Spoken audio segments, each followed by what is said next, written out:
License and registration, now! The black woman behind the wheel kept both hands spread on the steering wheel where everyone could see them. Her voice stayed even. Good evening, officer. May I ask why I was pulled over?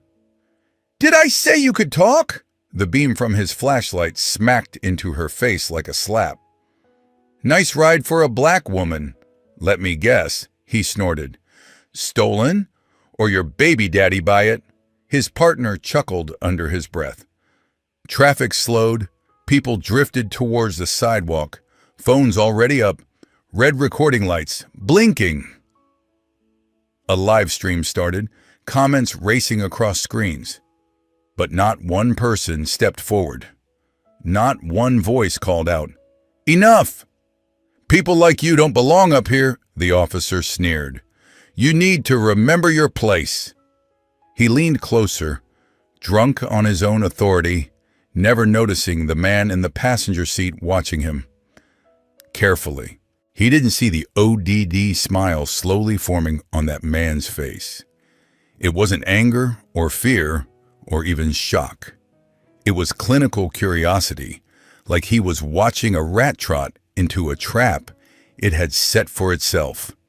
In a few minutes, Officer Tyler Kane would learn that the black man he dismissed so casually held every inch of his career in his hands. 15 minutes earlier, though, everything had felt flawless. The black Cadillac Escalade slid along Peachtree Road like a shadow carving through the molten orange Atlanta sunset. Behind the wheel, Dr. Camille Lawson allowed herself a fragile pocket of peace. Her surgical scrubs still clung damply to her skin after nearly 13 hours of life-or-death calls. Her shoulders throbbed, her eyes burned with fatigue, but a small, stubborn smile tugged at her lips. It had been a brutal day, but a victorious one. In the passenger seat, her husband Marcus sat with a tablet balanced against his knee. The blue glow washed across his strong features. He was 52, tall and broad-shouldered, the sort of man whose presence bent a room's attention without effort. When he entered, people noticed. When he spoke, they leaned in. The way he carried himself, spine straight, gaze constantly assessing, words slow and precise, radiated control, authority, a quiet, practiced power. But in the cocoon of that SUV, he was simply Marcus, just the man Camille had married 22 years earlier in a small church on Atlanta's South Side. The husband who still set a mug of coffee by her pillow every morning and snored through movies almost every Friday night. Rough shift, he asked, eyes still on the tablet. Camille breathed out a tired laugh. You could say that. Ruff didn't begin to cover it. The day had started at 4:45 a.m. with an emergency page. A 7-year-old boy named Jalen had arrived with a heart murmur spiraling out of control. Camille had him in the operating room by 6, his small chest open beneath the lights, his life resting literally between her fingers. By 8, he was stable. By early afternoon, he was awake, propped up in bed, asking if he could have ice cream and watch cartoons. The second case was worse. A premature baby, barely over 2 pounds, whose undersized heart faltered with every beat. The instrument she used looked like something from a dollhouse, delicate, almost absurd, alongside the reality they controlled. One slip, one tremor, and that infant would never make it to her first birthday. 4 hours later, the baby's breathing steadied on its own. Her parents collapsed together in the hallway when Camille delivered the news. But it was the third surgery that clung to Camille's thoughts, the one that would haunt her sleep for weeks.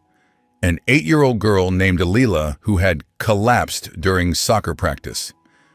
A sudden lung collapse, a rare tension, pneumothorax. Without immediate intervention, she had minutes, maybe less. By the time Lila reached Grady Memorial, her breaths were shallow and ragged, her skin tinged blue while her parents screamed for help in the waiting room. Camille had scrubbed in without hesitation. 4 relentless hours of fighting off the dark, of refusing to let that child slip away. 4 hours with death pacing just over her shoulder. When Lila's eyes finally cracked open in recovery, when she whispered hoarsely asking where her mom was, when a tiny, confused smile flickered over her face, Camille walked calmly into an empty supply closet and sobbed until her legs nearly gave out. That was the job. That was always the job. Carrying the weight of other people's children, standing as the last thin wall between a family and the worst day of their lives. More than 2,000 young patients. That was roughly how many kids' lives Dr. Camille Lawson had preserved in her 17-year career. 2,000 families who got more tomorrows because she refused to surrender when the odds turned ugly. Tonight, those same hands rested lightly on the leather steering wheel of her husband's $90,000 SUV. The usual, she told Marcus with a small shrug. Saved a couple of kids. Nothing major. He chuckled, the familiar private joke easing the leftover tension. In the Lawson household, saving lives was just part of the family routine. Another line in the day's schedule. Marcus's phone buzzed against the console, screen flashing with an incoming call. The display showed a name, Deputy Chief Harris. Marcus glanced at it, then tapped decline, letting the call die out. Camille arched an eyebrow. Work? Personnel issue, he said. Someone I need to handle Monday. She noticed the momentary clench in his jaw, the way his fingers tightened around the tablet. Whatever he'd been reviewing disturbed him. She caught a glimpse of the header before he shifted it away. Kane, T. Complaint summary. She didn't push. 2 decades of marriage had taught her the rhythm of his silences. When he was ready to talk, he would. What Camille didn't know, what she couldn't yet imagine, was that Marcus had been combing through complaints against Officer Tyler Kane for the past week. 19 complaints. 10 years of misconduct, excessive force, racial profiling, illegal searches, threats, evidence suspiciously discovered only after Tyler searched a vehicle. Every pattern screamed corruption. Every single complaint had been closed out, not sustained. Insufficient evidence, no policy violation, file after file quietly buried. Marcus had followed the trail backward and found the shield behind the cover-ups. Sergeant Leonard Kane, Tyler's uncle, the supervising sergeant who signed off on each dismissal and smothered every investigation before it could breathe. An internal affairs meeting was set for Monday morning. Topic: Initiation of termination. Proceedings against Officer Tyler Kane. Fate, however, had its own agenda. Marcus clicked the tablet to sleep and reached for Camille's hand. His palm was warm, familiar, grounding. Tonight is just ours, he said softly. Everything else can wait. She squeezed back. I'm going to hold you to that. In the center console, nearly hidden beneath napkins and a dog-eared paperback, lay a black leather badge wallet. Inside, a gold shield briefly caught the last streaks of sunlight. Chief of Police, Atlanta Police Department, Marcus J. Lawson. Marcus rarely wore the badge when he was off duty.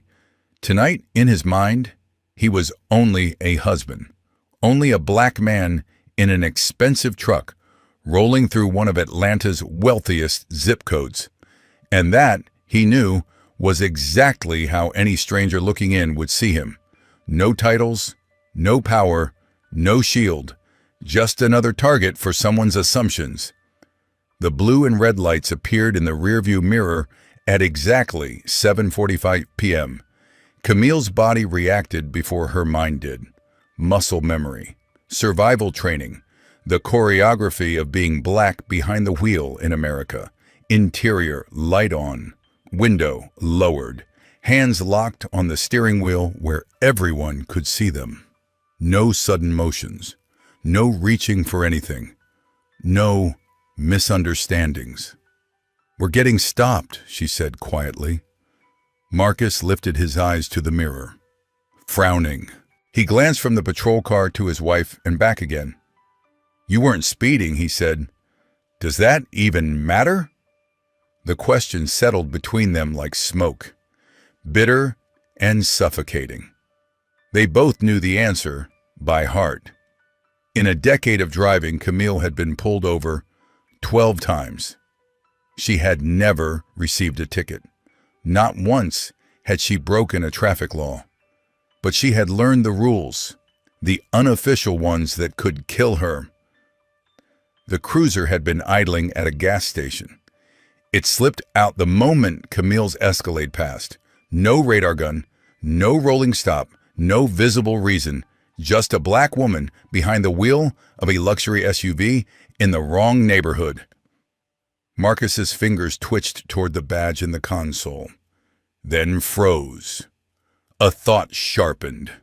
A choice formed. He could shut this down instantly, flash the shield, watch the officer crumble and backpedal. One glimpse of that badge and whoever walked up to the window would go pale, apologies spilling out like loose change. The stop would vanish into thin air. But then what? Then this would be a story about privilege, about the chief using his status to escape a situation that crushed other people. What about everyone who didn't have that option?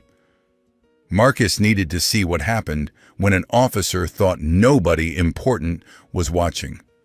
So he left the badge buried under paper napkins and paperback pages and stayed perfectly still.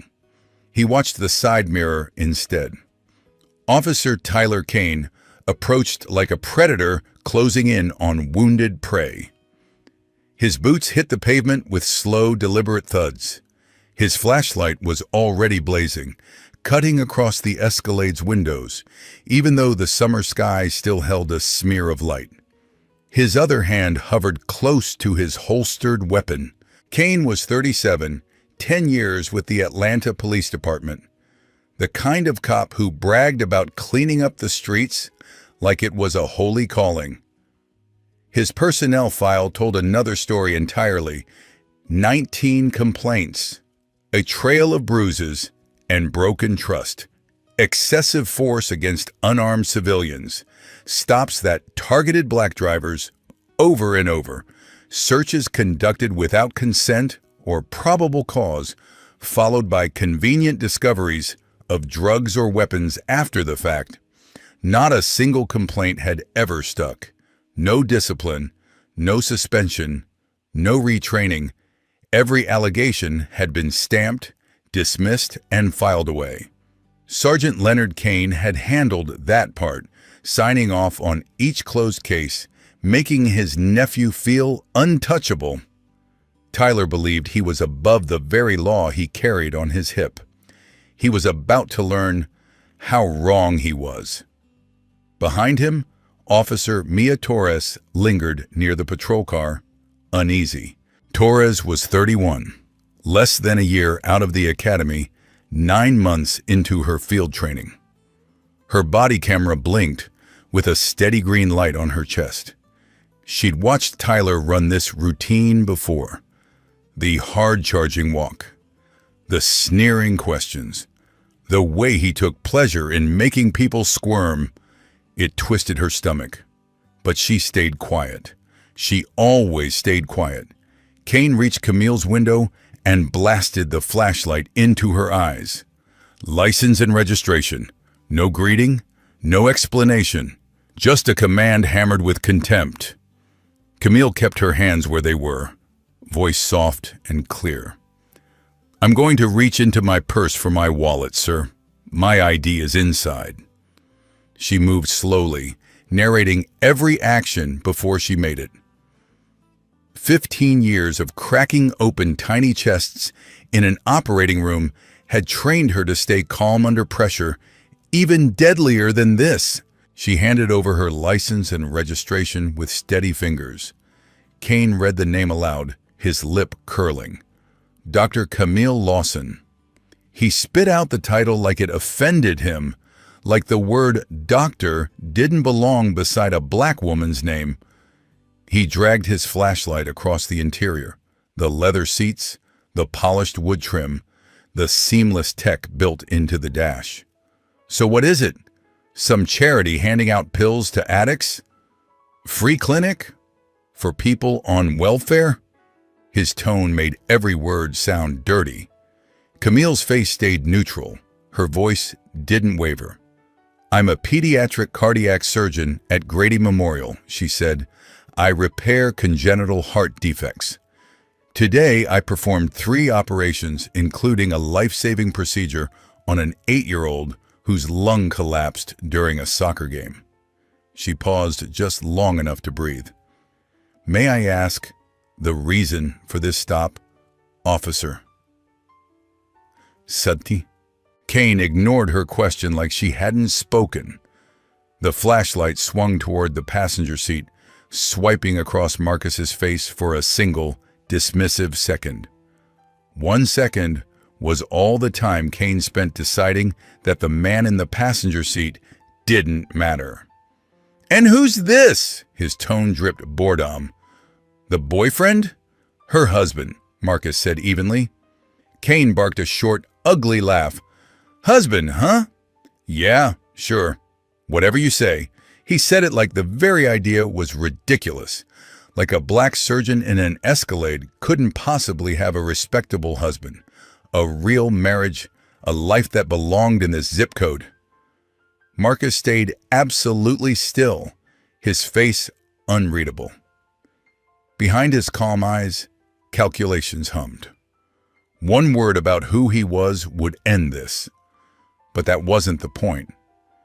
He thought about everyone else who'd never have that card to play. He needed to see what Kane would do when he believed the people in front of him were powerless. When he believed no one with influence was around to hold him accountable. So Marcus kept his mouth shut and watched. Kane turned back to Camille. Know why I stopped you, Doc? He drenched the title in sarcasm. I don't, officer. I wasn't speeding. My turn signal works. My registration is current. I'm unaware of any violation. Wrong, Kane snapped, stepping closer so his shadow smothered her. You failed to signal when you changed lanes back there. That's a moving violation in Georgia. Fine can hit $1,000. It was a lie. Camille always signaled. Every lane change, every turn, every merge. It wasn't caution, it was survival. She also knew something else. Kane's dashcam had conveniently malfunctioned before he pulled out.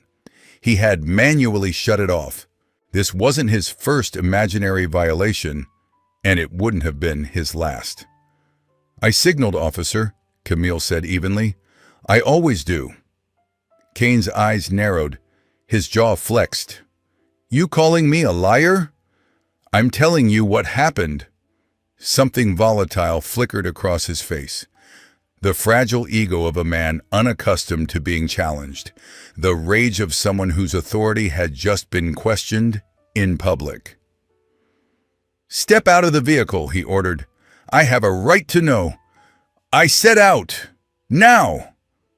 His hand drifted toward his belt, fingers brushing the holster. It was a casual motion on the surface, but every black driver in America knew what that gesture meant. The moment when a routine stop can tilt toward tragedy.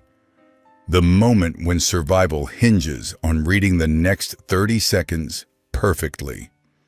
Camille opened her door slowly, keeping her hands visible at all times. She stepped out with the deliberate care of someone crossing a minefield.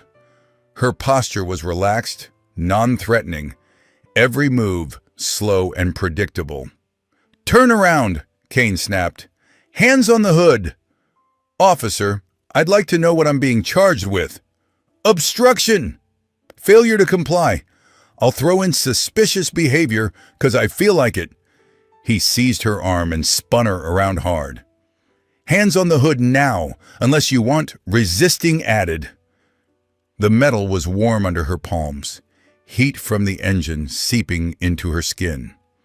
Kane shoved her forward, her cheek scraped against the polished paint.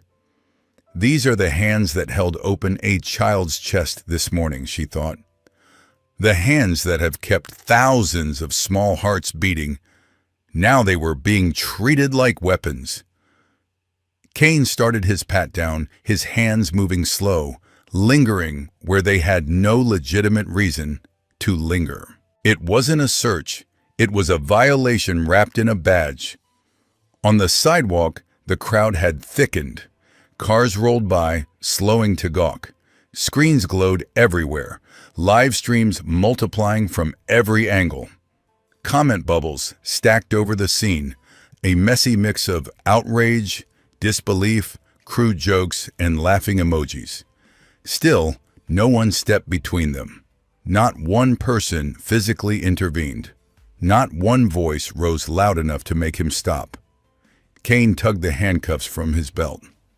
"I'm a surgeon," Camille said, fighting to keep her voice level. "I need my hands. I operate on children. Please don't. Should have thought of that before you decided to be difficult." Click, steel cinched around her wrists. Far tighter than necessary. Tight enough to bruise, to bite into her skin, to remind her exactly who controlled this moment. She refused to cry out, refused to give him that, but inside, something cracked. A sliver of dignity she'd spent her entire life building buckled under the weight of his contempt. She was a doctor, a healer, a woman who had poured everything into mending other people's children. And here she was, pinned against her own vehicle, wrists shackled, treated like a threat, simply because of the skin she lived in. In the passenger seat, Marcus decided the show had gone on long enough. His fingers closed around the door handle, and he stepped out carefully. "Officer," Marcus called, his voice slicing through the commotion, calm but carrying. "I need you to stop what you're doing, right now." Kane whipped around, flashlight beams stabbing at Marcus's chest. "Who the hell told you to get out of the car?" "That woman is my wife," Marcus said, moving forward with his hands visible. "You have no probable cause for this stop. You have no legal grounds for detaining her, and absolutely no justification for manhandling her like that." Kane's face twisted, rage crowding out reason. This wasn't how it was supposed to go. People were supposed to cower, not argue. "I don't give a damn who you are," he barked, stepping closer, hand drifting back toward his belt. "This is my scene, my stop, my rules. Get back in the truck or join her." "This isn't a scene," Marcus replied. His tone was almost frighteningly controlled. "This is an illegal traffic stop conducted by an officer who disabled his own dash cam before initiating contact." For a heartbeat, something flickered behind Kane's eyes. Recognition, a flash of fear. How did this man know that? The fear curdled quickly into pure aggression, the frantic anger of an animal that senses a trap closing. Behind him, Officer Torres shifted her weight anxiously. "Tyler," she murmured, barely above a whisper. "Maybe we should wait for backup. Something about this feels off." "Shut it, Torres! I said I've got this!" He squared his shoulders toward Marcus, scraping together the full height of his authority. "Last chance. Get back in that SUV, or you're getting arrested too." "On what charge?" Marcus asked. "Interfering with police business, obstructing justice. I'll figure out the rest on the way downtown." Marcus didn't move. His voice stayed eerily steady. "You don't want to do this, officer." "Is that a threat?" Kane stepped in so close their faces were inches apart. "You threatening a cop now?" "I'm giving you an opportunity," Marcus replied. "Walk away right now. Take off the cuffs, apologize to my wife, and maybe, you'll still have a future in this department tomorrow."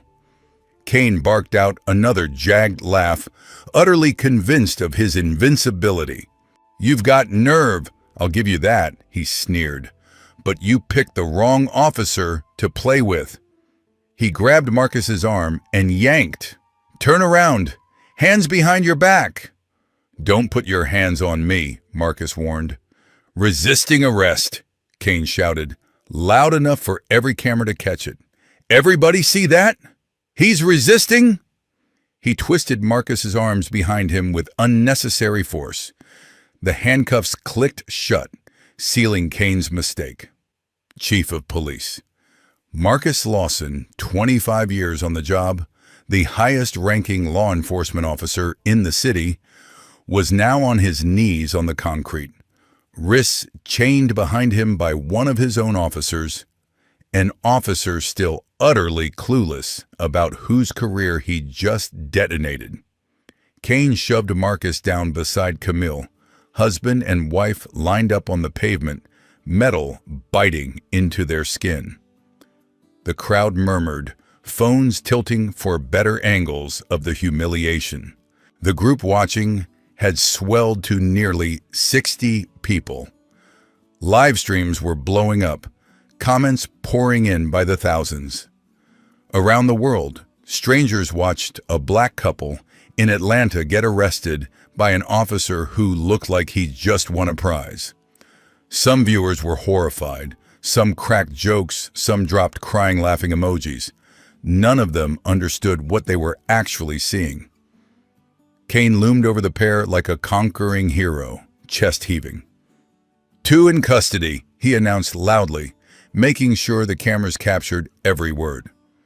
"Stolen vehicle, looks like. Not bad for one night." He grabbed his radio.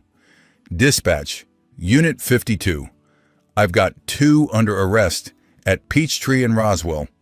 Possible auto theft. Both suspects secured. Need transport."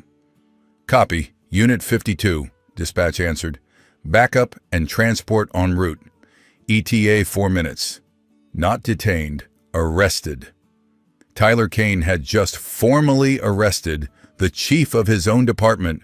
Camille turned her head, her cheeks scraping the rough pavement as she twisted toward Marcus.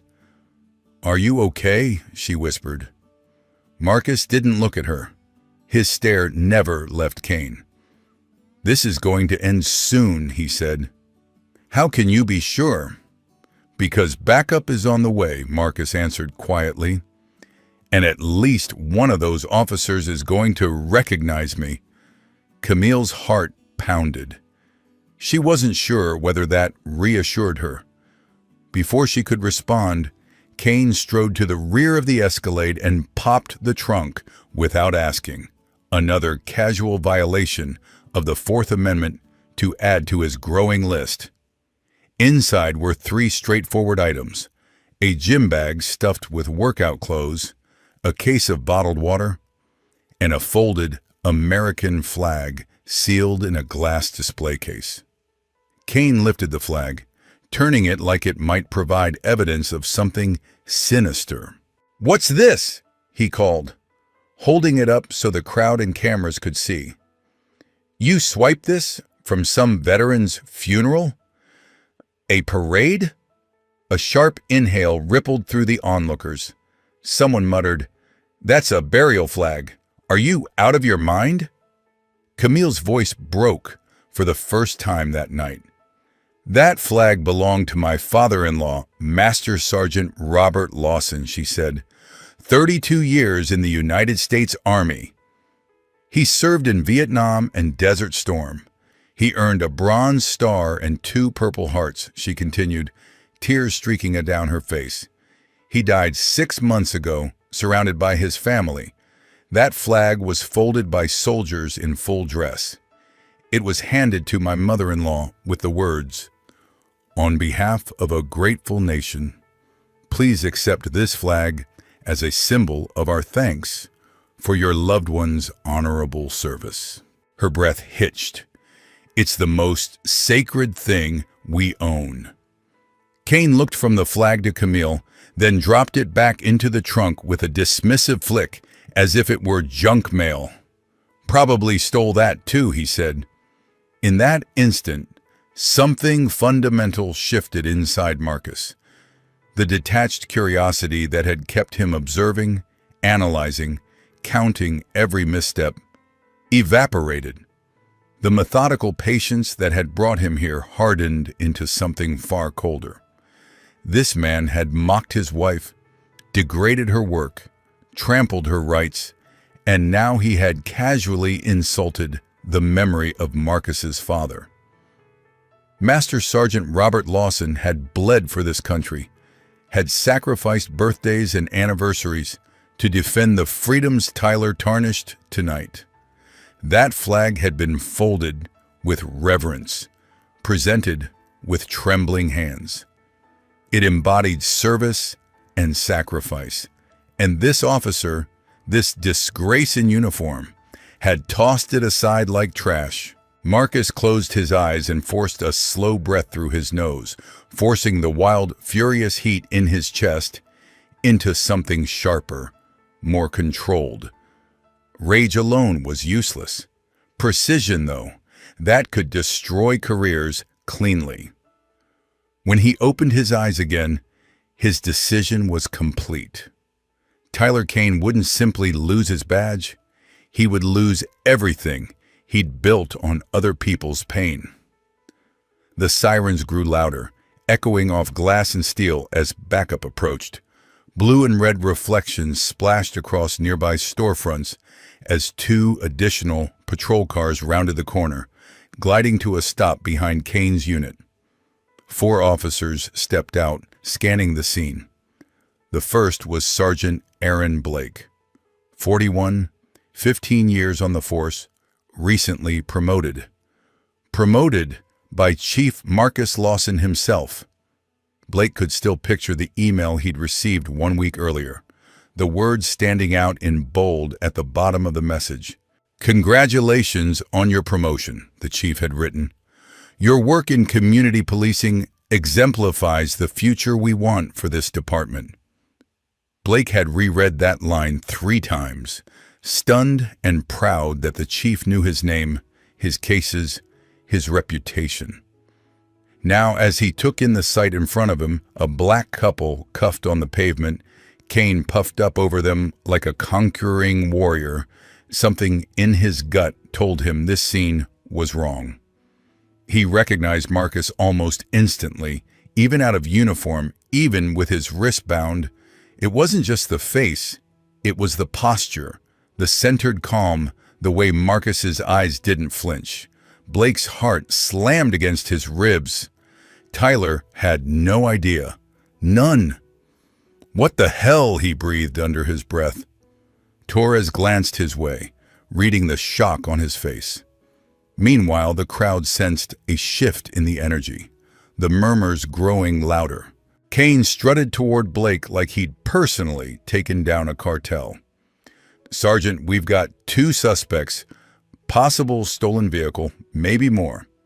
They got mouthy, non-compliant, you know the drill. I've got them secured for transport." Blake barely heard him. His focus locked on Marcus's face. The chief's eyes met his, and in that brief, silent exchange, Blake read everything he needed. "Stay calm. Don't blow this here, but remember every second." "Unit 52, Blake said carefully, turning as if he were just confirming details for his report. "You run the plates yet?" "Yeah," Kane said with a dismissive wave. "Waiting on confirmation, but I'm telling you, this thing is hot. Look at it." Blake resisted the urge to roll his eyes. Mind if I double-check with dispatch? Knock yourself out, Kane said. He was too busy watching the crowd's cameras, basking in his own performance. Blake keyed his radio, voice deceptively casual. Dispatch, this is Sergeant Blake on scene at Peachtree and Roswell. Can you confirm registration on Georgia plates? He read off the numbers carefully. A brief pause crackled over the airwaves. Copy, Sergeant. Vehicle is registered to Dr. Camille Lawson and Chief Marcus Lawson. Dispatch replied, no reports of theft. Both owners in good standing. The words hung there, loud enough for anyone paying attention to hear. Blake let the information sink in. Torres's eyes widened. One of the other officers muttered something under his breath. Kane's jaw clenched, the first tiny fracture in his confidence. Dispatch, repeat that last, Blake said, even though he hadn't misheard. Registered to Dr. Lawson and Chief Lawson, the dispatcher said again, confirming that Chief Lawson is present. Blake met Marcus's gaze once more. Marcus gave the faintest, almost imperceptible nod. Confirmed, Blake answered. Kane's face drained of color, then flushed an angry red. Wait a second, he snapped. You're telling me this guy is Chief Lawson, Blake said evenly, not raising his voice. He didn't have to. The word chief landed like a dropped anvil in the middle of the scene. The crowd reacted instantly, the murmur cresting into shocked exclamations. Phones zoomed in tighter. Somewhere, a live streamer shouted, "Yo, that's the police chief!" Torres stared at Kane, horror and dawning comprehension battling across her expression.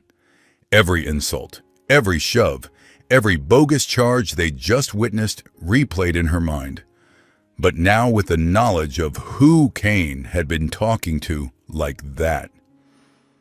Camille watched the realization spread through the officers, through the crowd, through Kane himself. For the first time that night, a flicker of satisfaction slipped past her anger. Marcus just watched Kane, utterly silent. Blake stepped closer to Kane, dropping his voice low enough that only nearby microphones might catch it. You cuffed the chief of police and his wife for a fake traffic stop, he said, with your body cam rolling, with mine rolling, with half the city watching on their phones. Kane opened his mouth, then shut it again. For the first time, uncertainty crept into his eyes. The concrete beneath his feet no longer felt solid. Marcus shifted slightly on the pavement, chains clinking softly. When he spoke, his voice carried the steady weight of someone who'd spent decades commanding rooms.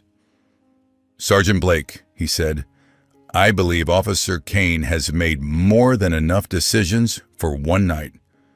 Blake nodded once sharply. Yes, sir. He turned to Torres. Officer Torres, remove the cuffs from Dr. Lawson, now. Torres didn't hesitate. She holstered her weapon, stepped forward, and moved toward Camille. As she unlocked the cuffs, Torres murmured, I'm so sorry, ma'am. Camille's wrists throbbed, but she kept her chin high. Blake stepped to Marcus next, key already in hand. Chief, he said quietly, with your permission. Marcus inclined his head. The metal fell away with a click that sounded, to Blake, like a verdict being sealed. He thought again of the chief's email from a week earlier, how it praised his commitment to real community policing. That promotion email had ended with a neat digital signature. Marcus J. Lawson, Chief of Police. Blake approached the chaos with his training on autopilot. Two suspects on the pavement, Kane towering over them, a wall of onlookers, phones raised high. Then his gaze locked on the cuffed man's face. Blake's stride faltered. His stomach lurched. Ice shot through his veins as recognition clicked and refused to let go. Torres, he hissed, snagging Mia's elbow and tugging her a few steps away. His voice dropped to a razor-thin whisper. "Take a good look at the man on the ground. Really look this time." She glanced over lazily at first. "Those are Tyler's suspects. He said they were in a stolen—" "His face!" Blake snapped quietly. 1 second, 2, 3. The color drained from hers. "Oh my God, that's Chief Lawson." Blake's throat felt tight. "Marcus Lawson, Chief of Police," he managed. "Tyler just slapped cuffs on our chief." Tora's hand flew to her mouth. Her body cam suddenly felt like it weighed 50 pounds on her chest. "He doesn't know," she breathed. "Tyler has no clue who that is." "Not yet," Blake said grimly, already moving. "But he's about to find out exactly who he's been manhandling." He closed the gap in 5 long strides. "Kane, stop what you're doing, right now!" Tyler turned, irritation twisting his features. This was his moment, his big collar, and he didn't appreciate anyone stepping into his spotlight. "Blake, what's your problem?" "I've got this locked down. 2 suspects, stolen SUV, resisting." "Do you have any idea who you just arrested?" Blake cut in. 2 felons in a hot—" Blake didn't bother responding. He dropped to one knee beside Marcus, already fishing for his handcuff key. "Chief Lawson, sir, are you injured? Do you need EMS?" The word chief detonated like a grenade. Kane's mouth fell open, but nothing came out. His brain clawed at reality, struggling to match the man in front of him to the framed portrait hanging in every precinct lobby, the one he'd walked past 1,000 times without really seeing. "Chief," he stammered. The words scraped up his throat like glass. "What do you mean? Chief!" Blake's hand shook so badly it took 2 attempts to slide the key into the lock. "Chief Marcus Lawson," he said, voice taut. "Atlanta Police Department. The man whose name is on my promotion paperwork. The man who runs this entire agency." The cuffs finally popped open. Marcus rose slowly, rolling his wrists. Angry red marks ringed his skin. "The same man," Blake added quietly. "You just arrested on camera." Kane's face shifted, in stages people would talk about for years. First confusion, brows knitting as he tried to assemble the puzzle pieces. Then dawning recognition as the features in front of him finally matched that hallway photograph. Then unfiltered terror, primal and ugly as the magnitude of what he'd done slammed into him. Chief Lawson," he choked. I didn't. I couldn't."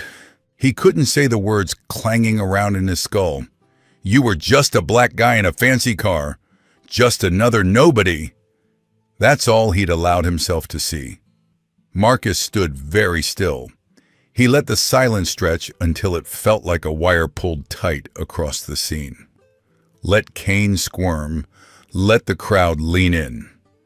Then he spoke, his voice carrying cleanly over the murmurs. "I am Marcus Lawson," he said, not raising his tone, not needing to. The authority in it was enough.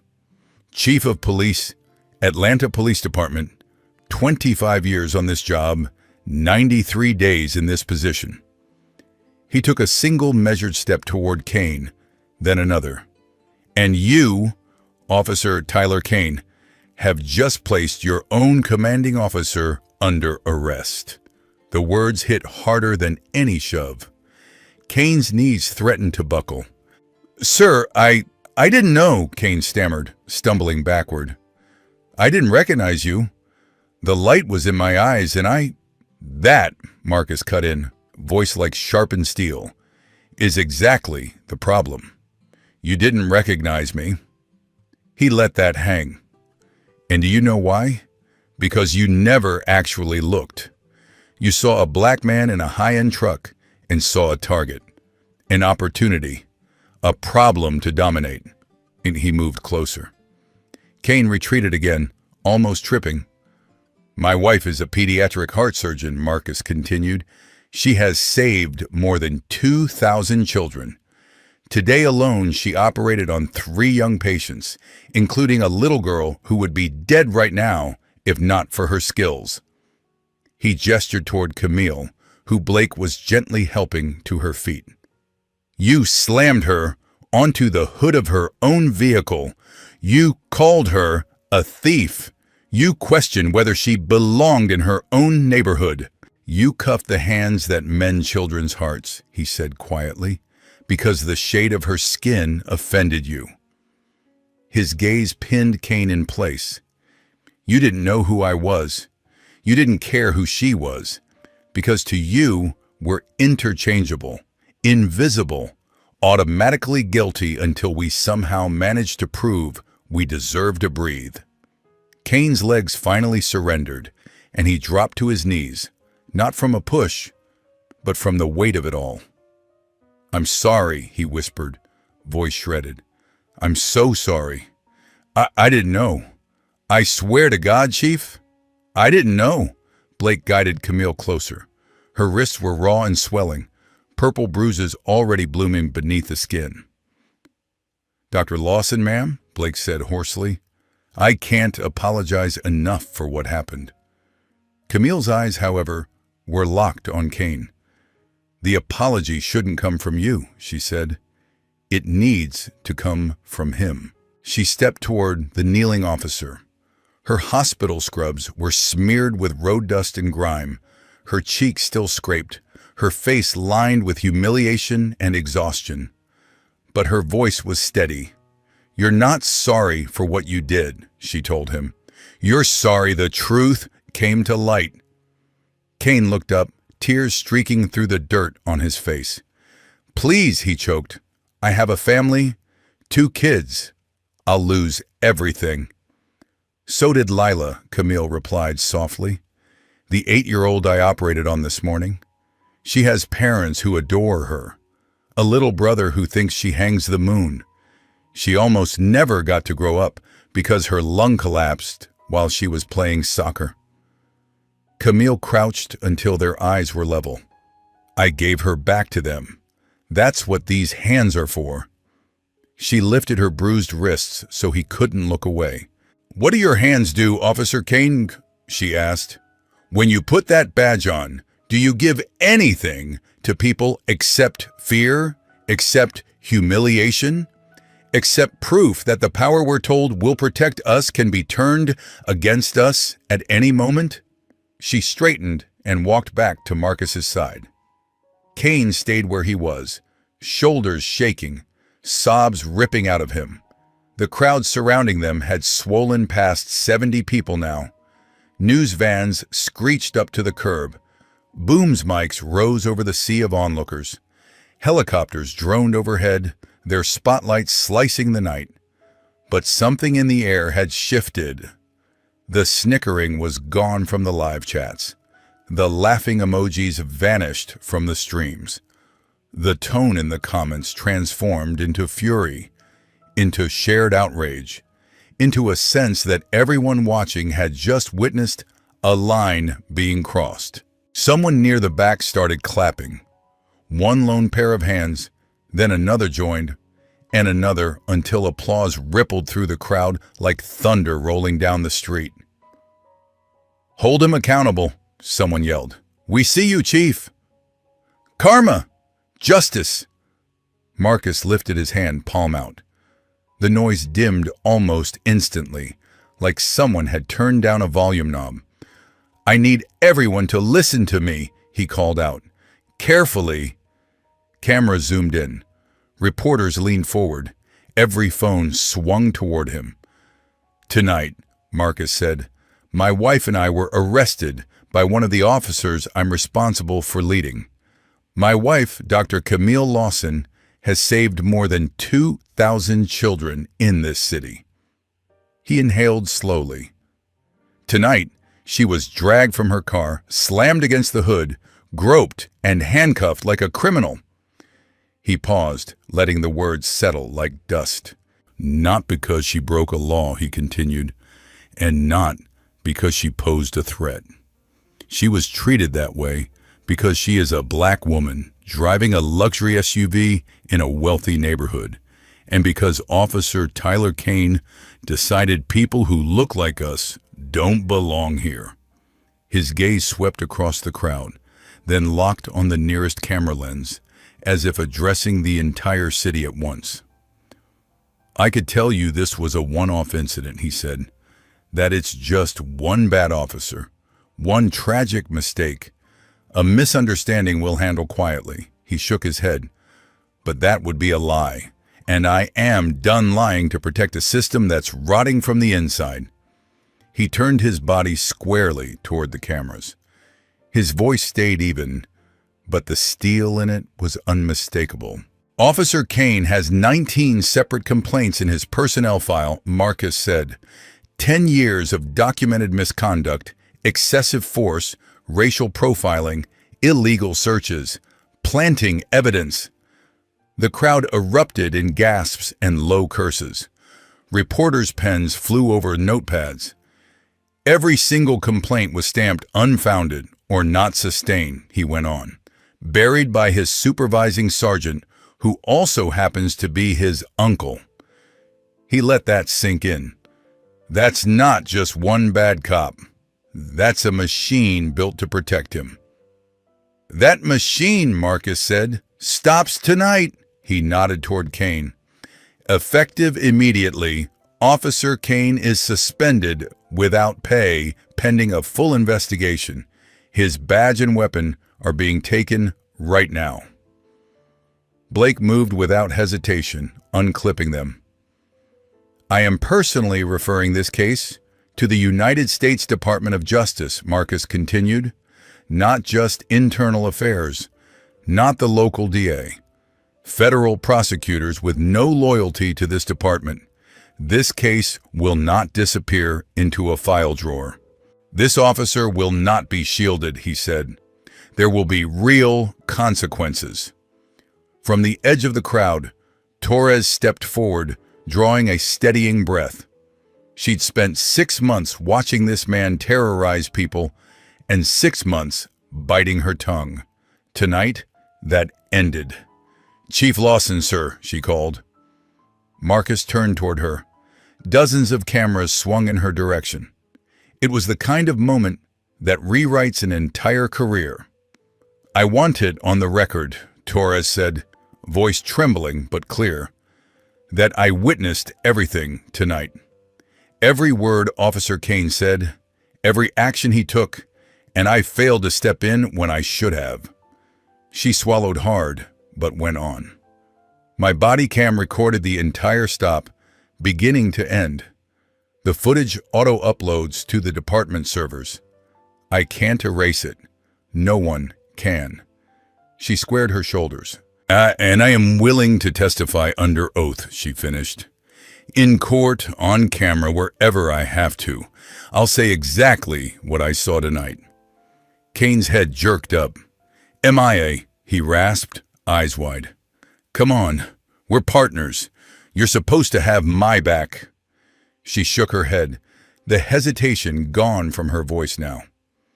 We were partners, she said, but I'm done covering for someone who doesn't deserve the uniform. She turned back to Marcus. I know I should have spoken up earlier, she admitted. I know my silence made me part of the problem, but I want to help fix it now, however I can, whatever it costs me. Marcus studied her for a long beat. What you did tonight, staying quiet, was wrong, he said. You understand that? Yes, sir, she replied. I do. But what you're doing now, Marcus added, takes courage, and this department is starving for that kind of courage. He extended his hand. Torres shook it, blinking back tears. The crowd surged into applause again, louder than before. Behind them, Blake hauled Kane to his feet. The same handcuffs Tyler had used on Camille were locked around his own wrists now, cold and unyielding. Tyler Kane, Blake said formally, voice carrying, You're under arrest. Deprivation of civil rights under color of law, false arrest and imprisonment, assault, evidence tampering, filing a false police report. As he spoke, he began reciting the Miranda warning. You have the right to remain silent. Anything you say can and will be used against you. Kane staggered as they guided him to the patrol car, then twisted to look back at Marcus one last time. Chief, please, he begged, eyes wild. You know I'm sorry. I wasn't thinking. I didn't mean... You're right about one thing, Marcus said, his voice gone cold. You didn't know who I was. You didn't care who my wife was. You saw a black woman in a nice vehicle and decided, based on nothing but that she deserved to be degraded. His gaze didn't waver. That isn't a slip-up. That's who you are. And now, he finished, everyone knows it. The cruiser door slammed shut with a dull final thud. The watching crowd parted as the car pulled away, carrying Tyler Kane toward a future he'd never imagined, one that involved cell bars instead of flashing lights. Marcus turned back to Camille. For a moment, the cameras, the reporters, the phones all faded into background noise. You all right? He asked softly. She managed a tired, crooked smile. I've had better Saturday nights, she said. He laughed once, quietly, then pulled her into his arms, holding her like he could shield her from the entire world. 20+ years of marriage spoke louder than anything he might have said. I'm sorry, he whispered into her hair. I should have ended it sooner. You ended it exactly when it needed to end, she replied. Now the whole world can see what usually happens in the dark. Marcus nodded slowly. This wasn't just about one rotten cop. It was about a pattern, a sickness that had been allowed to grow unchecked. Tonight, they'd yanked it into the light. Tomorrow, the real work, changing the system that produced men like Kane, would begin. 3 days later, Tyler stood shackled in a federal courtroom, blinking under colder, harsher lights. The place was packed, wall to wall. National networks had sent crews. Local stations set up cameras wherever they could wedge a tripod. The story had detonated online. The racist cop who cuffed his own chief without recognizing him. Millions had watched the clip. Millions more had shared it.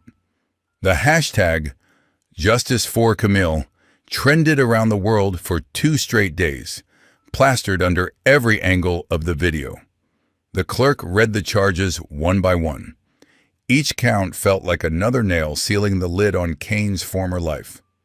Deprivation of civil rights under color of law, false arrest and imprisonment, filing a false report, tampering with evidence.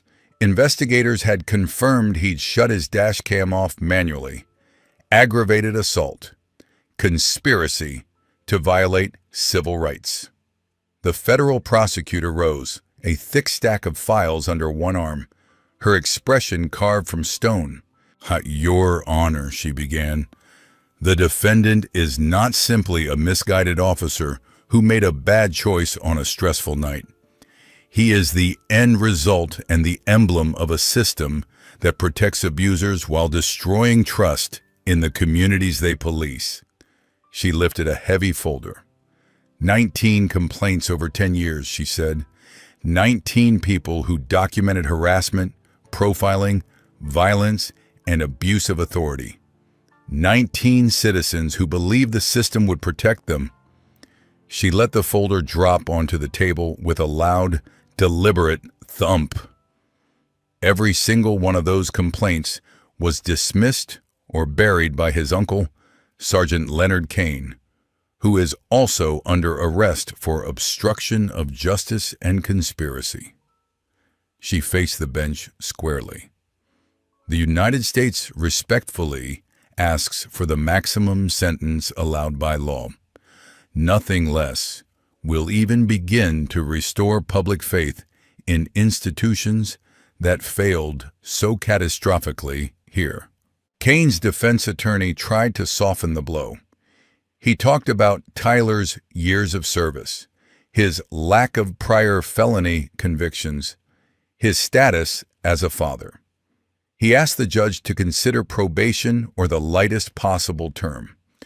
The judge listened, hands folded, expression unreadable. Then he leaned forward, eyes fixed on Kane. "Mr. Kane, I've reviewed every second of video and every complaint filed against you," he said. "I've read the statements from your victims. I've examined the records your uncle manipulated on your behalf." His voice hardened. "You were given 19 chances to correct course, 19 warnings that your conduct was unacceptable, 19 opportunities to become the public servant you swore to be." He shook his head once. "You ignored all of them. Again and again, you chose to abuse your authority, to target people because of their race, to demean citizens who had done nothing wrong. You have not earned leniency," the judge said. "You have earned accountability."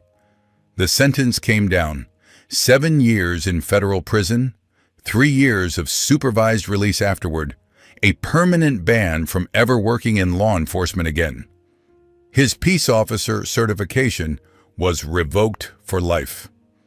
As the marshals led him away, wrists chained, into the side door, scattered applause broke out in the courtroom, growing until the judge had to call for order.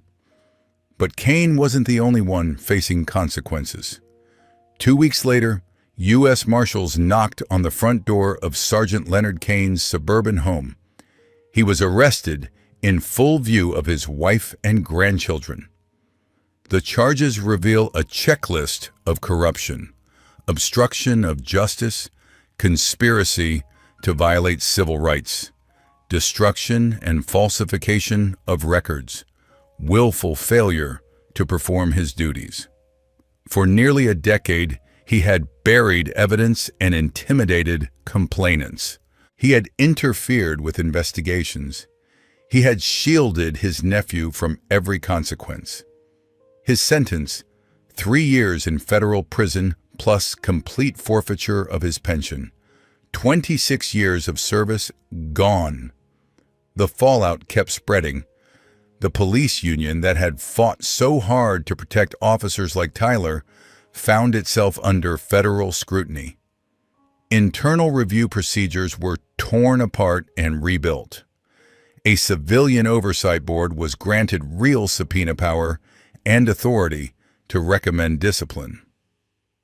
6 of Tyler's previous victims came forward with fresh lawsuits. Drivers pulled over for looking suspicious, pedestrians thrown against walls, families terrorized during bogus searches. People who had been too afraid or defeated to speak up before. Their combined settlements topped $4 million. At a press conference, Chief Lawson laid out the most sweeping reform package in Atlanta Police Department history, standing at a podium crowded with microphones. From that day forward, he announced, body cameras would be mandatory for every single interaction with the public. No equipment problems, no accidental outages. Any citizen complaint would automatically trigger an external review by civilians, not just internal affairs. No more secret investigations, no more good old boy cover-ups. An early warning system would flag officers with repeated complaints for immediate intervention, retraining, or dismissal. "We will not wait for another night like Peachtree Road," he said. The numbers that followed told their own story. Within 2 years, citizen complaints against Atlanta PD dropped by roughly a third. Confirmed misconduct findings went up, not because officers were suddenly worse, but because wrongdoing was finally being documented and punished instead of hidden. The culture was shifting. grinding forward slowly, with plenty of resistance and backlash, but moving all the same. Through every hearing, every briefing, Officer Mia Torres kept showing up. She testified in both trials. She held nothing back. She detailed every traffic stop where Tyler pushed too far, every time he targeted someone because of skin color, every moment she'd stood by, sick to her stomach, saying nothing. She brought dates, case numbers, body cam timestamps. The blowback was immediate. The union called her a traitor. Threatening notes appeared in her locker. Someone slashed her tires. A dead rat showed up on her windshield. She refused to back down. She filed reports on every threat. She changed nothing about her routine except her resolve. At a department ceremony 6 months later, Chief Lawson pinned a commendation ribbon to her uniform himself. "Officer Torres has shown us what real bravery looks like," he said into the microphone. "Not a lack of fear, but the decision to do the right thing in spite of fear." The auditorium rose to its feet. Mia was promoted to head a new community engagement and reform unit. She designed trainings on de-escalation, implicit bias, and constitutional policing.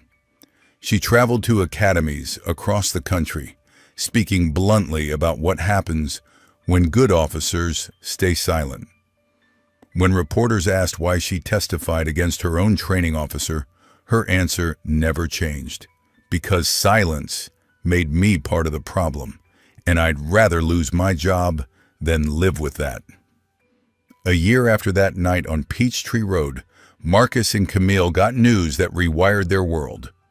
After years of trying, after fertility treatments, tears, and conversation about giving up, they were finally expecting.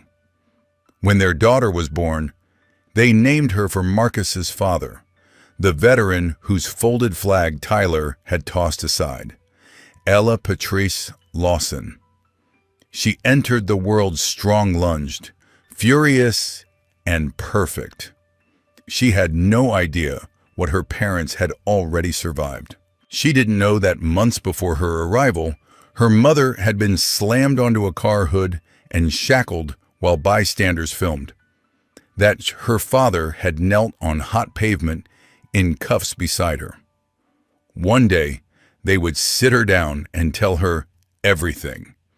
They'd tell her they refused to play the victims in someone else's story, that they stood up, spoke out, and pushed a broken system to bend.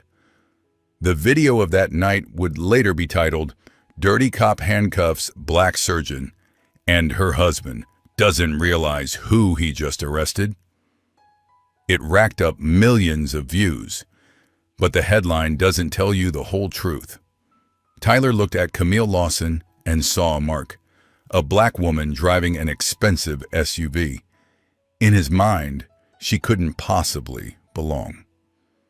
He saw skin tone and a price tag, and decided that equaled guilt. He didn't see the 2,000 children whose hearts she'd repaired. He didn't see the 25 years her husband had given to law enforcement.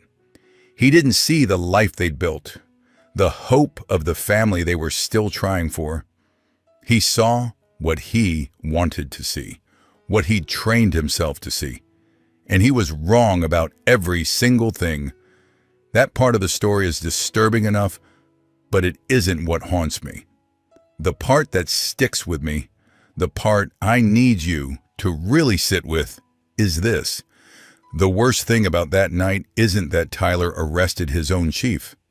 The worst thing is that he treated countless people exactly the same way before. People who didn't have a chief sitting in the passenger seat. People no one believed. People whose stories never made it to a courtroom, let alone the news. Camille Lawson had advantages most targets don't. She had witnesses. She had multiple angles of video. She had a husband with rank and access. What about everyone else? The black teenager pulled over for driving suspiciously in his own neighborhood. The Latino family whose car gets torn apart because an officer claims to smell weed that isn't there. Every person of color who's been humiliated by someone wearing a badge they thought meant protection. Justice isn't supposed to depend on who you're married to.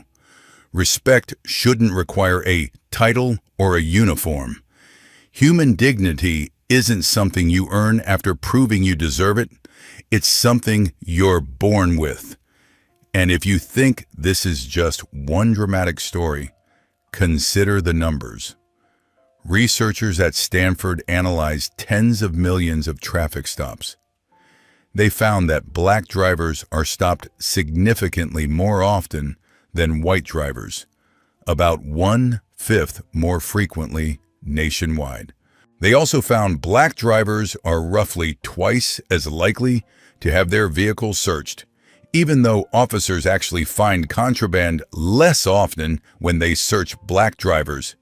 In recent years, over 1,000 people a year have been killed by police in the U.S.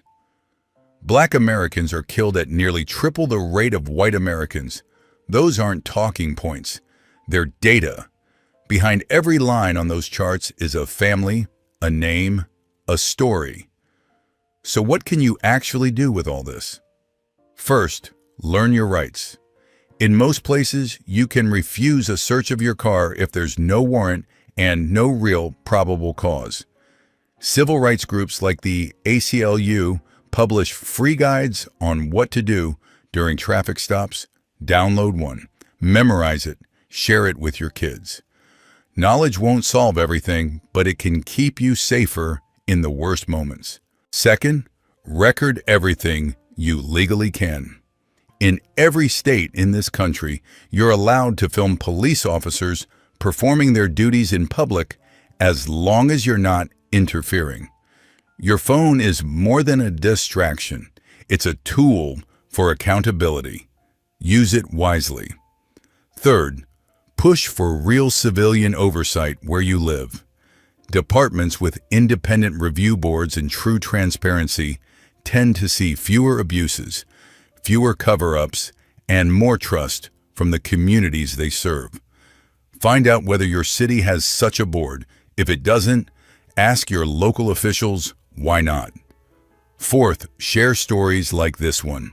Not because algorithms reward outrage, not to rack up views or stoke cheap anger, but because somewhere right now, while you're watching this, someone is going through what Camille did. Sitting on a curb, cuffed, humiliated, wondering if anyone will ever hear their side. They need to know they're not alone. Ella Lawson is 2 years old now. She chases butterflies at the park and shrieks with laughter when the sprinkler hits her shoes. She lights up every room she runs into. She still doesn't know about that night on Peachtree, the night her parents were forced to their knees while strangers watched and filmed. One day, Marcus and Camille will tell her. She'll ask, "What did you do?" And they'll have an answer they can stand behind. "We stood up," they'll say. "We spoke out. We refused to accept this as normal. And we changed things, even if only a little." That's the legacy they're building. Not just a viral clip or a trending hashtag, but a city, maybe someday a country, that is slightly safer for kids like Ella. Slightly fairer, slightly more honest about what's really been happening on our streets for generations. Tyler Kane once believed his badge made him untouchable, that people who looked like Marcus and Camille were just obstacles, statistics, problems to be handled. He was wrong about everything. Now, in a federal cell with 7 years to think, he has time to replay that night frame by frame and feel the weight of each choice he made. The night he proved on camera exactly why reform isn't optional. So here's where I turn it back on you. Have you ever seen something that felt unjust? A stop that didn't look right? A search that felt wrong? A tone that made your skin crawl? What did you do in that moment? Did you speak up? Did you film? Did you check on the person afterward? I want to hear about it. Drop your stories below. I read every single one. And if this story stirred anything in you, anger, sadness, resolve, don't just click away and forget it. Hit that like button so this message gets pushed further. Subscribe if you want more real stories about power, accountability, and the people caught in between.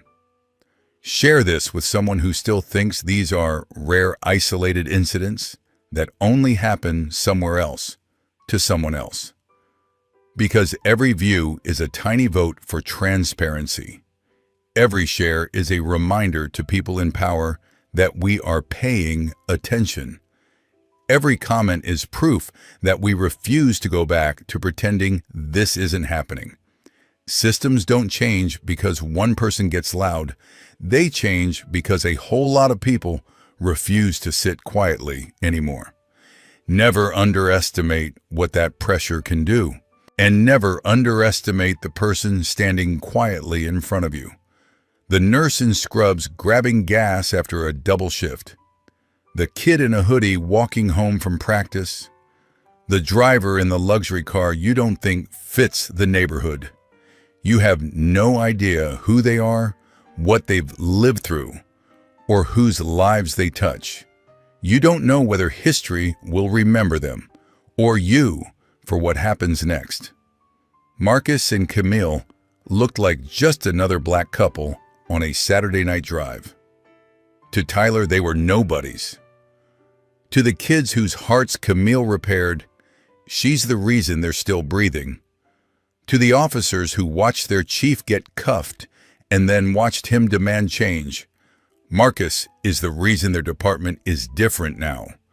To Ella, they're just mom and dad, the people who carried her, protected her, and refused to bow. So the next time you witness something that twists in your gut, remember them.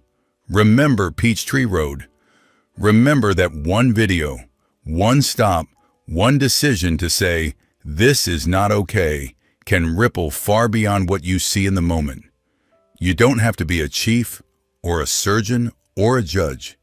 You just have to be someone who refuses to look away. If this story made you think, made you feel, or just made you pause for a second, don't let that fade. Talk about it, share it, act on it in whatever way you can. At the ballot box, at your city council, or just by pulling out your phone when it counts. Because silence is a choice. And tonight, in this community, we're choosing not to be silent anymore. No one is safe from injustice, so we must stay awake. If you are in your late 60s, 70s, or beyond, you've lived through enough American history to know that unfairness is not some abstract idea. You remember grainy TV images of marchers crossing bridges, children escorted into newly integrated schools, neighborhoods where a wrong turn could get you pulled over just for looking out of place. That's why the story of Dr. Camille Lawson and her husband, Police Chief Marcus Lawson, lands so hard. Here we have a black woman at the top of her profession, a pediatric heart surgeon who literally holds tiny beating hearts in her hands, and a black man who climbed all the way to the top of a big city police department.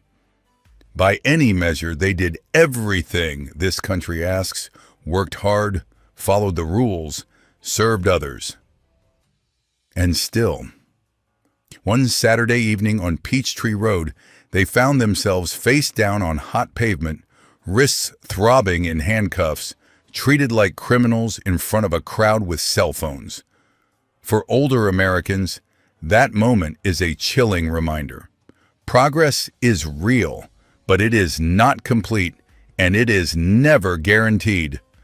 Camille's degrees, Marcus's gold badge, the folded flag in their trunk honoring a veteran who earned his Bronze Star and Purple Hearts, None of it protected them from an officer who saw only skin color and a fancy SUV in the wrong zip code.